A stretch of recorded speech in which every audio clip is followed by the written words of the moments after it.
Hello and welcome to a video tutorial on how to add your Twitter feed to your blog. You can see here I'm on one of my digital portfolios that actually has my Twitter feed embedded directly on my blog. It's a great way to showcase the digital activity I'm involved in, my digital footprint, who I'm connected with, what I'm talking about, some of the most recent things that I have been doing. In order to do so, what you're going to need to do first, let's see, I'm going to go over to my blog. I'm going to go into the blog I've been using so far, my Super Dave blog. And similar to where we added the pages gadget, we're going to add a gadget that allows us to put in a Twitter widget. So I'll go down to Layout on the left-hand menu bar. And personally, I like to have my Twitter feed on the right-hand side. I'll click on Add a Gadget. Now, there is a Twitter gadget somewhere in here, but it's more of a, hey, this is a button you can click to follow me gadget. That's not what we want to add. We want to add our actual Twitter feed. To do so, we have to scroll down until we find something called HTML JavaScript. Oh, have I skipped it? Perhaps I have. Let me go back up here. There it is. It was the second one on the list. So I'm going to be clicking on the plus to add an HTML JavaScript configure. The title I'm going to give it is my Twitter feed. Now once I've done this, I've got this ready to go, the next thing I'm actually going to do is I'm going to go over to Twitter. From Twitter, I'm going to click on my profile picture and settings area up here in the top right. I'll click on settings. From within settings, you can see on the left hand side there's a navigation menu. I'm going to click on widgets. And you can see I've already created some in the past. I'm going to create a new one right now to walk you through the process. Click on Create New. And obviously my username is here, and I have some options like excluding replies, auto-expanding photos. I can change what the default height is. I can change the theme between light and dark. Depending on what the background of my blog is, I might choose to change that. I can change what the link colors are. I'm going to keep them default blue. And this looks good to me, so I'm going to click on Create Widget.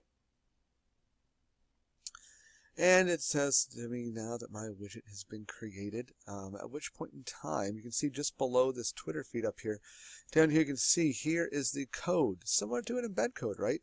Here's the HTML code, excuse me, that I will need to copy. So I will make sure that I'm at the top of the code. I'll hold down the Shift button, and I'll just scroll down through the list by pressing the down button on my keyboard until I've got it all highlighted. I'm going to right click and go to copy, or press Control C to copy this code to my clipboard.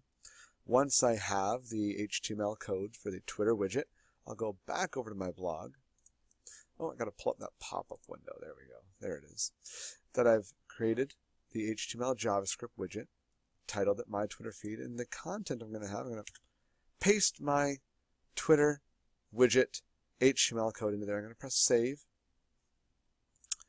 and you can see that there now appears my Twitter feed gadget. If I want to see what it looks like, I'm going to click on View Blog to get to the public profile area of my blog, and you can see now that on the right hand side of my Super Dave blog, I have now successfully embedded my Twitter feed. You can also do this with other tools like Pinterest. If you have a very active Pinterest page, let's bring you there now and just quickly show you. See, kind of improvising on this particular tutorial just to see just how easy it is. How quickly and easily can I do this? So this is Bees. This is somebody else who uses my computer, and she is logged into her profile. And you can see when I click on her name, it brings me to the dashboard for her profile. From here, I can see a gear wheel on the top. I'm going to click on that for a drop down. Oh, and look at that. There's a Make a Widget button. This is actually my first time making this widget. Oh, look at this. It gives me the code right here. All I have to do is copy the HTML code, go back over to my blog, and I'm going to add it over here. I think I'm going to add it above. Actually, I might have to add the gadget first. Click on the HTML JavaScript option. I'm going to call it My Pinterest Pins. And I will paste the code in. I will click on Save. And I think I'm going to put the Twitter feed above my Pinterest pins. It's just my personal preference. I'll click on Save Arrangement at the top. And if I go back to the public view of my blog and I refresh it, you can see that there's my Twitter feed that I just previously embedded. And, oh, there are my Pinterest pins already located there, and it was as simple as that. I didn't even plan to do this in the tutorial. You can see it's really a kind of a 1, 2, 3 step process, very straightforward to do. And that is how you put your Twitter feed or your Pinterest pins on your blog.